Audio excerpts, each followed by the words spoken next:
आप लोगों के बीच एनवीएस टीजीटी का जो अभी पेपर हुआ आज, मतलब 30/11/2022 को एनवीएस 30/11/2022 को जो पेपर हुआ है उसके रिव्यू को लेकर के आया हूँ आपसे चर्चा करने के लिए। इस वीडियो को आप लोग शुरू से लास्ट तक देखिए और जानिए कि इसमें क्या क्या पूछा गया, किस प्रकार के क्वेश्चन आया और इसी के तौर पर आगे जो केबीएस की वैकेंसी आई है उसमें आपके लिए प्लस पॉइंट रहेगा। केबीएस मतलब केंद्रीय विद्यालय, एनबीएस मतलब नवोदय विद्यालय। ये आपके लिए बहुत ही महत्वपूर्ण वीडियो है, इसको शुरू से लास्ट तक जरूर देखें और पूरा का पूरा देखिए। जैसे कि आप स्क्रीन पर देख रहे होंगे कि बहुत सारे पॉइंट मैं लिखा हुआ हूँ बच्चों से पूछकर, कहीं इधर उधर से।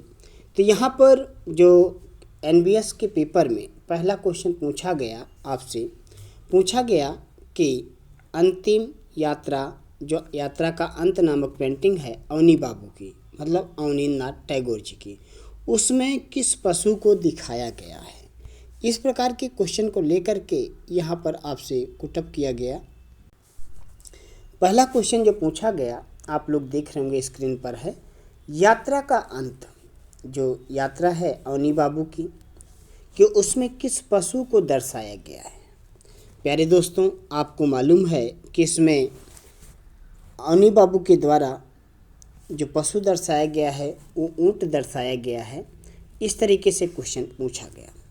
अगला क्वेश्चन पुटअप किया गया, बिमल शाह मंदिर परिसर का एक भाग नहीं है। इस प्रकार से कुछ क्वेश्चन वहाँ पर आया। वहाँ पर ऑब्जेक्ट मतलब विकल्प में 4 ऑप्शन थे, उसमें से एक ऐसा था कि जो बिमल शाह मंदिर का भाग नहीं था उसको हमें बताना था।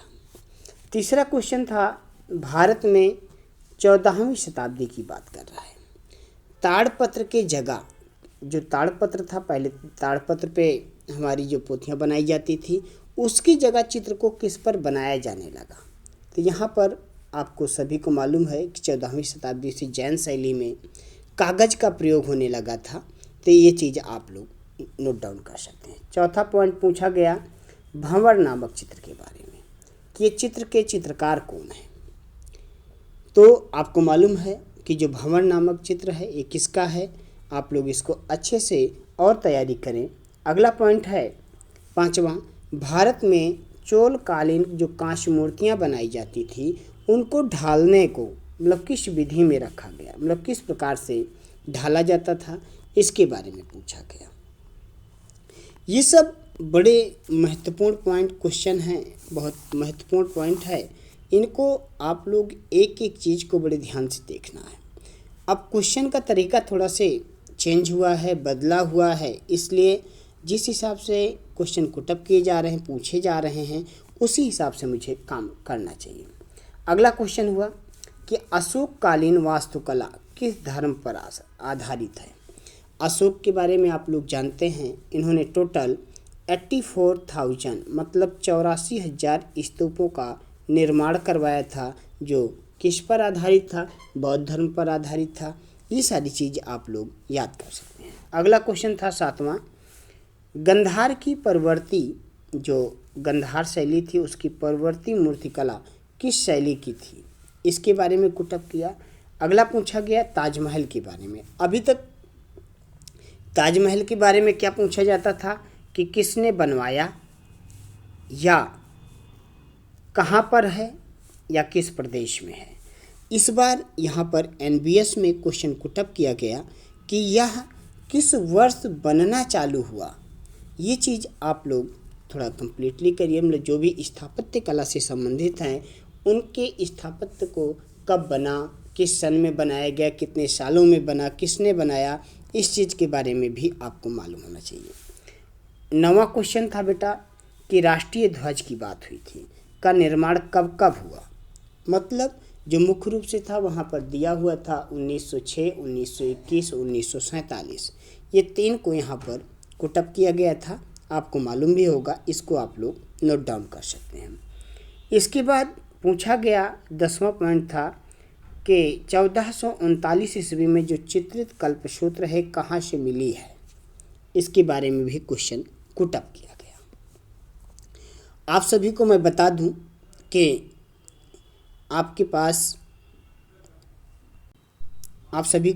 दूं कि पाश्चात्य कला की क्लास गूगल मीट पर ऑनलाइन चल रही है।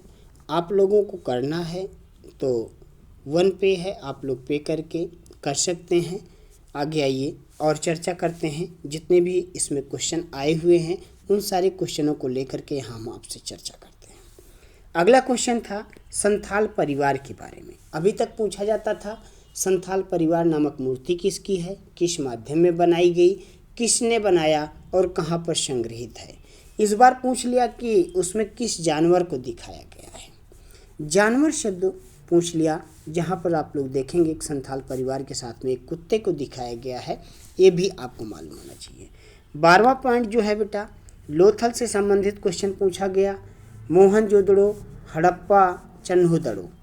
यहाँ पर ये भी पूछा गया कि जो सिंध नदी है उसका उद्गम स्थल कहाँ पर है और समाप्ति स्थल कहाँ पर है। जो मतलब सिंध नदी है वो कहाँ से निकलती है और कहाँ जाकर के समाप्त हो जाती है, इसके बारे में भी क्वेश्चन पुटअप किया गया। इसके बाद पूछा गया क्वेश्चन पॉइंट नंबर 13 में, मतलब 13 में, हुमायूं के द्वारा किस विदेशी चित्रकार को भारत लाया गया था।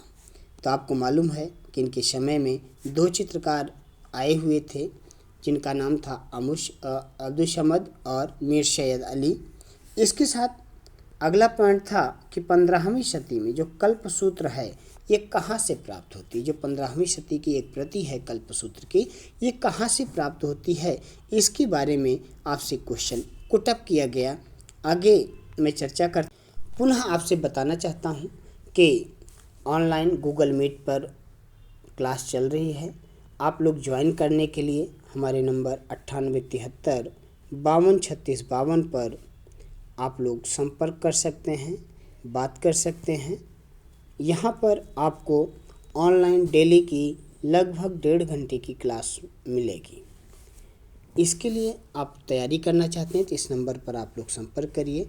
आप पूर्णतः 2-3 क्लास आप जो है डेमो क्लास लीजिए, अच्छी लगती है तो आप बराबर क्लास कर सकते हैं। धन्यवाद। और जो भी कुछ NVS का है अब मैं इकट्ठा करके आप लोगों के लिए प्रोवाइड करवा दूंगा। धन्यवाद।